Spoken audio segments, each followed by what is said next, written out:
Hi there, and welcome to Enterprise Software Defenders, a show that highlights how enterprise security leaders are using innovative technologies to stop the most sophisticated cyber attacks. In each episode, Fortune 500 CISOs share how the threat landscape has changed due to the cloud, real-world examples of modern attacks, and the role AI can play in the future of cybersecurity. I'm Evan Reiser, the CEO and founder of Abnormal Security. And I'm Mike Britton, the CISO of Abnormal Security.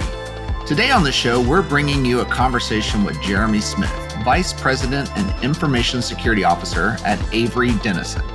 Avery Dennison is a multinational materials science company with over 34,000 employees and over $8 billion in annual revenue. They manufacture and distribute a variety of sophisticated branding labels and adhesives, including high-tech RFID inlays. In this conversation, Jeremy shares his thoughts on the evolution of cybersecurity at Avery Dennison, the advantages of AI-powered security tools, and how cutting-edge technology enables a successful defensive strategy. Thank you so much for taking the time to join us. Do you mind just sharing a little bit about what your role is, and can you give the quick overview of kind of how you got to where you are today, and the role you played today at Avery Dennison?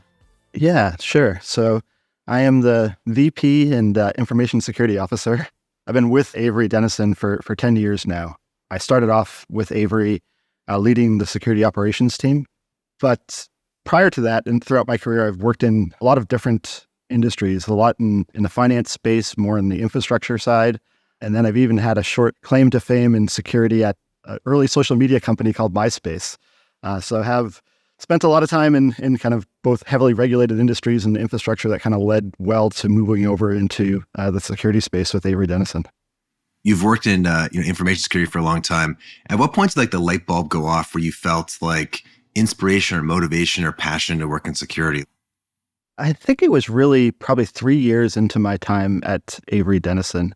When I first started over 10 to 11 years ago, really the focus was kind of the traditional endpoint security, firewalls, and IT security was kind of seen as a necessary evil and more compliance-based. And it really changed when a lot of threat actors started going after companies. And I remember very specifically the conversation I would always have 10 years ago was, we need to do more in security.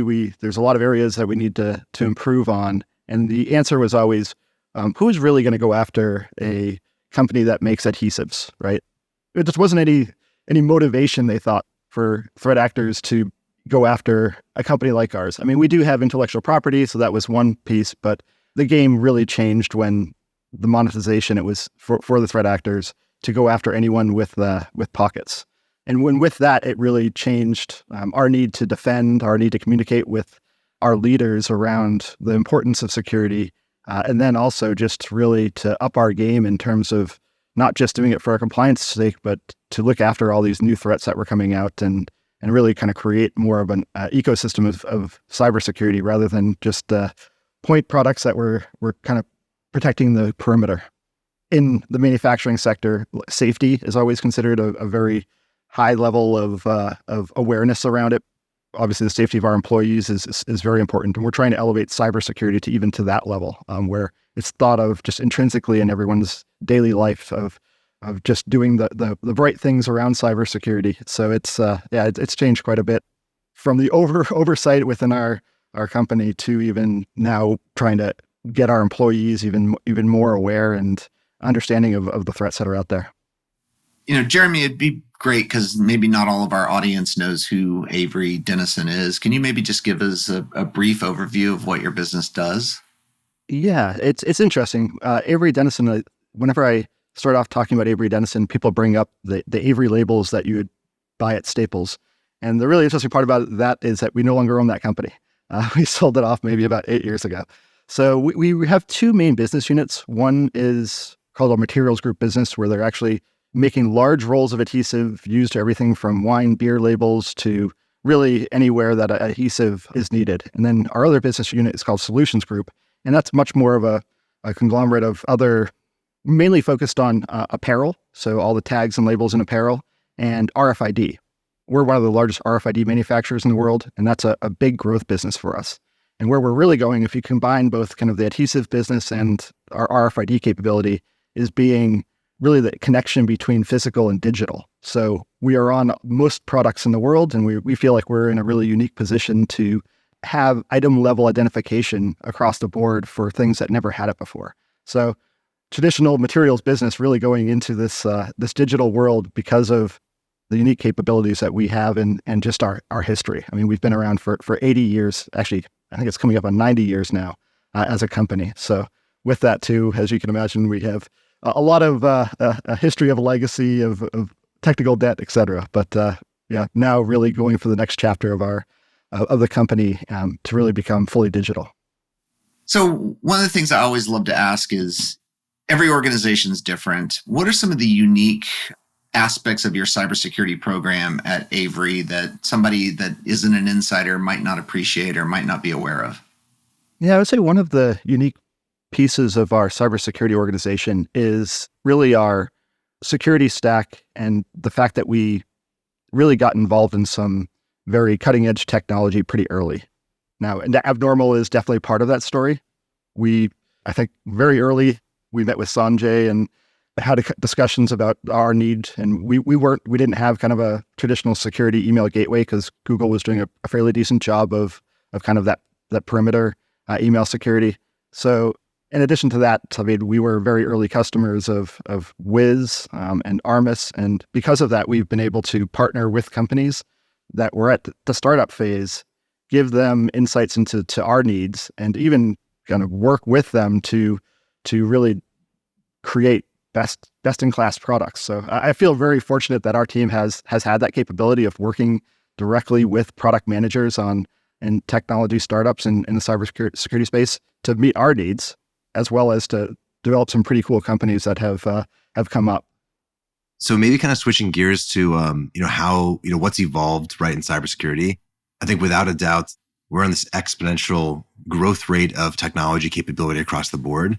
And when the three of us had our jobs 10 years ago, it was a lot different, right? We're sitting down our desktop computer in a office where there was maybe a firewall. We locked the doors, right? A much more controlled security environment. Today, with everything, shifting into, cloud software and we're working from home, there's been a bunch of benefits on the productivity side, at least in my personal belief, but it also really changes like the security landscape where now anyone can log in to any application from anywhere in the world, any network, any device, pretty much access, any application, any data. All these applications are interconnected, right? So the surface area has, expanded dramatically. What do you see as like the biggest changes in that threat landscape, today in that new environment versus maybe 10 years ago? Yeah, so I see there's a maybe 2 or 3 themes in kind of the move to the SaaS, move to the cloud that we have to look at that we never had to before. The first one, and I think a lot of companies have a lot of focus on this now, is third-party risk. When everything was kind of in your 4 walls, it was much easier to secure it. You were responsible for it. You knew its state. With SaaS vendors, every piece of software can be offered in a SaaS solution now. And you have lots of people running these companies and they're trying to innovate, but they have different levels of knowledge of security. Some are very early stage and they have very little. Others are much more mature and have very robust security stacks. So really tailoring our program to understand the risks that we have with these third parties and also working with them to improve their security program so we can actually use them. That's been a big learning. Another part of it too is that you really can't solve that problem, right? I mean, we can do all the surveys of third parties that we want. I mean, look at Microsoft, right? Are you going to not use Microsoft because they had a recent event? It's an interesting issue with the third party risk. And I don't know if it's ever going to be solved, but there are ways of just reducing your risk and understanding at least where you have very high levels of risk with maybe some immature third parties. Then the next piece is really when you're using these SaaS applications, how do you prevent attackers from attacking them? I think a lot of this goes to a zero trust architecture. I know zero trust is overly used as a marketing play out there in the world. We at Avery Dennison have really taken zero trust very seriously from very early on. So we actually created a whole maturity model around how do we get to a better zero trust architecture. And what we found is that a lot of the technologies weren't there to do it well. So being able to prevent people from accessing your SaaS applications from non-corporate devices, for instance, we're still working on that. Being able to monitor and manage all these different SaaS apps and understand their security posture, and if a change is made to open up a risk, that's still kind of developing. Identity, I think, is one of the key parts of both zero trust and how we have to better protect. Actually, all the key tenets of zero trust, really: identity, device, network. One of the interesting kind of side things that we found during the pandemic, we were very fortunate in that we were also using kind of a cloud-based security gateway, which a lot of companies then got to move to after they realized all their employees were home and they were no longer protected by the firewall. And then we're also working on kind of a whole zero trust network access solution. But one of the things we're looking at now is, well, I'm at home, I'm working, I maybe connect to my VPN once a week. And that's just for this one expense application that is on our corporate network that requires me to. But when I go into the office, I put my computer on the network, and I'm sure, like a lot of companies, now my computer is exposed to the whole network. Why? I just was at home and had very little exposure to our entire corporate network. Now I'm going to and exposing my whole corporate network to my device, which to me is somewhat kind of ludicrous. So we're looking at even potentially blowing up the whole network, right? And looking at how we can basically take our devices and just have them off the network altogether, and really just leverage kind of that zero trust access to kind of provide access to both internal and external applications. So that whole thinking has changed, that you are connecting to a device, now you're connecting to an application, right? Which is kind of a mind shift for a lot of companies. We were fortunately very early there in our thinking, but the technology isn't quite there to do it as we'd like to. What's the implication of that long term, right? Like if you look at the lowest levels of the technology stack, there's no information security on like fiber optic cables. We don't apply security at some of those layers, but we still apply it at like the endpoint and the network. Does that mean the importance of those layers kind of goes down and you put more focus at the application layer or like closer to the human? Where does that take us, 5 years from now? Yeah, it's interesting because that problem is very prominent in kind of operation technology spaces, because you can imagine a lot of the devices don't necessarily have mature operating systems to have kind of protection and controls on it. So in that area, really the strategy for a lot of companies is to at least have visibility, right? Understand what's going on in that environment, look at patterns of what's normal, then look at deviations from that. And I think that's really the way things are going to go. And that's where AI can help us, right? I mean, we can take that at scale of what is kind of a normal traffic pattern within a factory, for instance, and where that then deviates in some way that would show that there's potentially an attack or at least a vulnerability. So I really do think that AI is going to empower us to be able to not just kind of do the defense and prevention, but have that kind of monitoring and understanding of environments that we really never had before. So when you look at it, like, where do you see the attackers going with everything you explained? And you guys are forward thinking in a lot of your program. Where do you think there will be attacks, or how do you think attackers will be attacking organizations a year from now, where we may not necessarily, have our eyes on the ball on that today? It's interesting when you look at the major attacks that happen to enterprise organizations. They really haven't changed that much. They tend to get a foothold into a company, move laterally, get to as many systems that you can impact, put in some ransomware and exfiltrate data, and leverage kind of Active Directory and all of its weaknesses to kind of escalate privileges. So to me, it's probably a lot of the same. But now with AI and capabilities, it's going to be more of it and quicker and at more scale.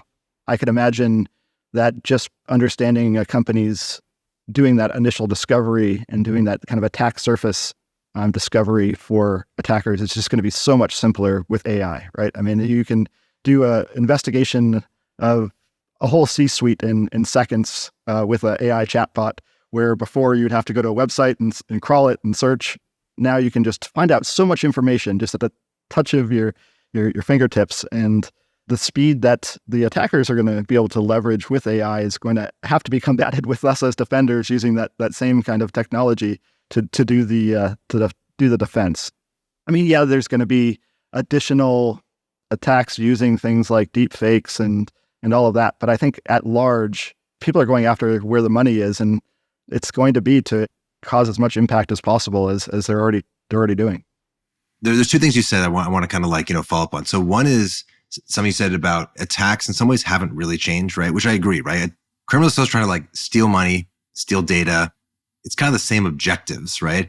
But there's new tactics and there's the environment has changed, right? And so when the environment changes, there's new surface areas, there's new strategies, there's new tactics. And so I want to talk in a second about, how AI can be used on the defensive side, but certainly criminals will begin using these tools as well, right? And even with ChatGPT-4, every petty criminal can now send nation state level sophisticated attacks, right? And personalize at scale. So how do you see kind of criminals using these AI technologies? Are we going to be seeing interactive deepfake Zoom calls? And what do you think are the implications for security teams as they think about this new wave of generative AI attacks? Yeah, the Zoom call scenario was an interesting one. For those who aren't aware, it was a CFO was supposedly on a Zoom call that was actually a deep fake with a finance person with their CFO, and then made a payment. I don't know if I believe that one, actually. I think that there was probably a traditional business email compromise, and that this CFO ran to AI because he didn't want to be seen as falling for an attack. I just can't envision, at least with the sophistication today, a complete Zoom call being created that is bidirectional using a deep fake. Maybe call me a skeptic. I think it will get there. I mean, every day, every company's CEO is asking someone to make money transfers, right? Over text, over WhatsApp. I think where that's going to change is that kind of area is going to be much more sophisticated, and they'll be able to do things like deepfakes and voice recognition. I think a lot of the controls that you have in place around that will be similar to what they have been in the past, like having multiple people sign off, right? Those type of basic controls can still work in the AI world and with more sophistication. But with that said, we're also going to need technologies to know what is real and what isn't real. And that's kind of scary. In the past, we've been able to, in general, you'd say, oh, okay, that line of the email was a little bit off. Okay, I'll be able to understand that that's phishing. Well, you can't teach that anymore. I mean, people are going to, the attackers can use AI to make a perfectly generated email that sounds like it's in the dialect of that location. And just being able to differentiate what is actually an attacker versus what is a legitimate email or phone call is going to be increasingly difficult. And we'll need tools to be able to do that on the defense side, as well as watch and make sure that the tools that we're generating for business purposes aren't being leveraged for bad as well. So putting those guardrails around the technology that we're creating. What role do you think AI will play in helping defenders not just stop attacks, but ideally get further ahead of the criminals? Yeah, it's a good question. I think I was alluding to it earlier when I was talking about network traffic, taking a large data set, analyzing that data set for what's normal, and then looking for deviations from it and allowing us to find kind of that needle in a haystack. You can take that kind of same model and apply it to different data sets within your security stack, right? Whether it be your network, be your authentication and login activity. And you kind of even combine all of those data sets together and look for patterns of what's typical versus what is deviating from there. And I think that really is going to be the power of AI, being able to analyze large quantities of data at scale and analyze it in ways that we've never been able to do it before and give us insights we've never had before. So I think that is really where, on the defender side, I'm optimistic that technology is going to be able to really help us. And there's going to be new technologies, and I've seen a bunch of existing vendors in the security space that are now buying AI companies to even just leverage that talent internally to develop their products further. I think it was a CEO of one company that we work with that was just saying if there's going to be two kind of companies, right? There's going to be ones that leverage AI, and then there's going to be the companies that are out of business. So in the security space, I think just because the problem is just massive amounts of data sets and analyzing it and looking within that, we have a unique area of being able to leverage AI. I think that goes beyond a lot of other use cases. And I think just to double click into that, so obviously there's the technology side, but how do you think that's going to impact your team and the cybersecurity workforce in general? Is it going to eliminate jobs, or what's that long-term impact there from an AI perspective? Yeah, I really don't see any cybersecurity jobs going away anytime soon. I think the problem keeps getting bigger and our attack surface area growing more. And again, as we were talking about earlier, just the threat actors using this technology as well. I think it will allow us to be more efficient. I see that already just in kind of creating presentations, right? I mean, a very simple thing of tell me about these frameworks and which one we should be using and why, and just be able to create presentations for leaderships as well as just, I think that the productivity is kind of the big playoff, be able to do more with less, but also be able to do more things.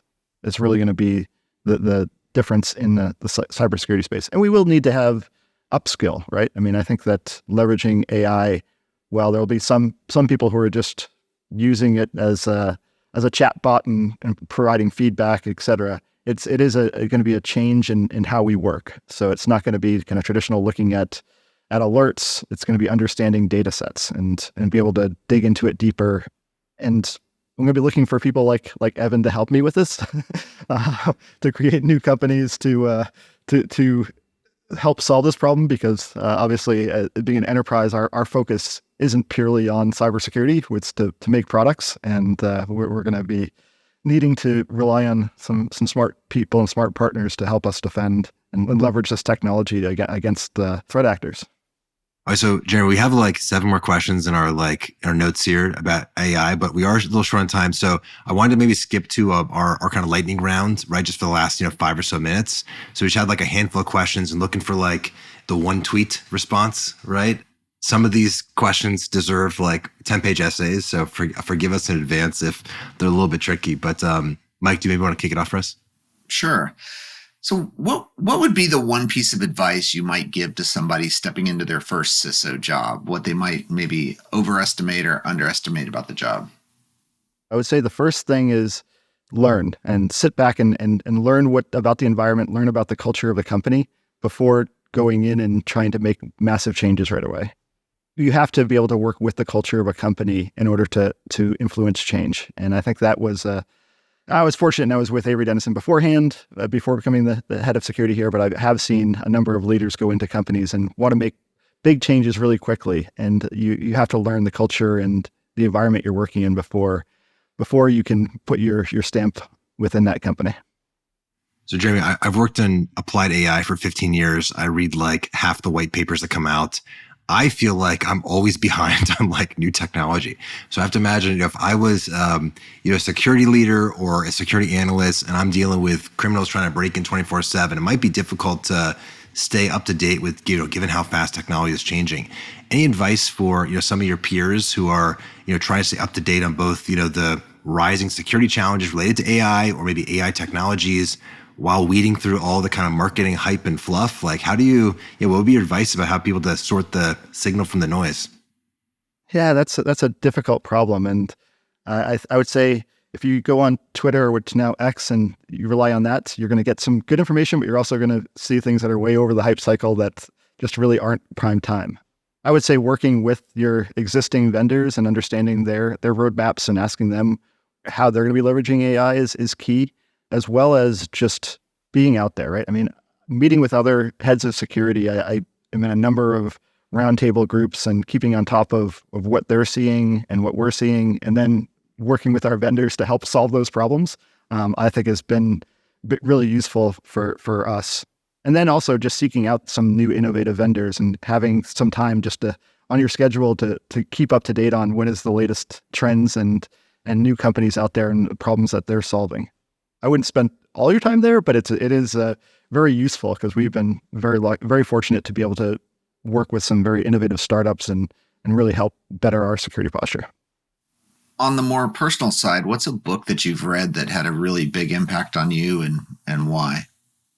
Recently, I read a book called Atomic Habits. I don't know if you're familiar with this book, but it's I can't remember the author off the top of my head, but the whole idea behind Atomic Habits is basically getting into a routine of improvement and really looking at not doing things a point in time, but really creating those habits that bring you further.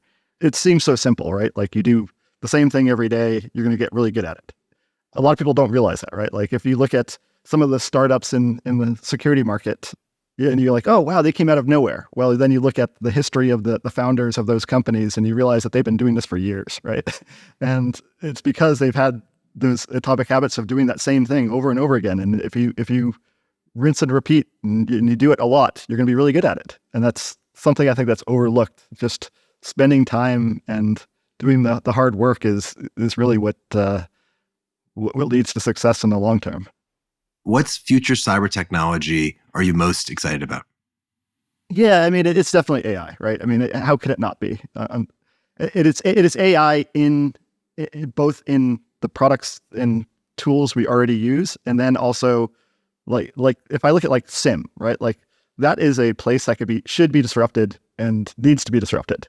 I think that kind of central orchestration and being able to look at all log sets and analyze it and be able to give out outcomes rather than kind of traditional rules being written. I think that is a huge opportunity that I'd like to see technology being applied to, and I'm sure everyone's biting at is going after it, right? I mean, that's going to be a big disruptor, and I'm excited about that because I do feel like that market and that capability, I should say, within organizations is kind of stagnated and has become this expensive, not so effective component of our security architectures. All right, last question. Any advice you'd like to share to inspire the next generation of security leaders? I would say in terms of advice to give for the next security leaders, it would really be to still learn the basics first, right? And to foster a culture within your organizations and your employees of safety.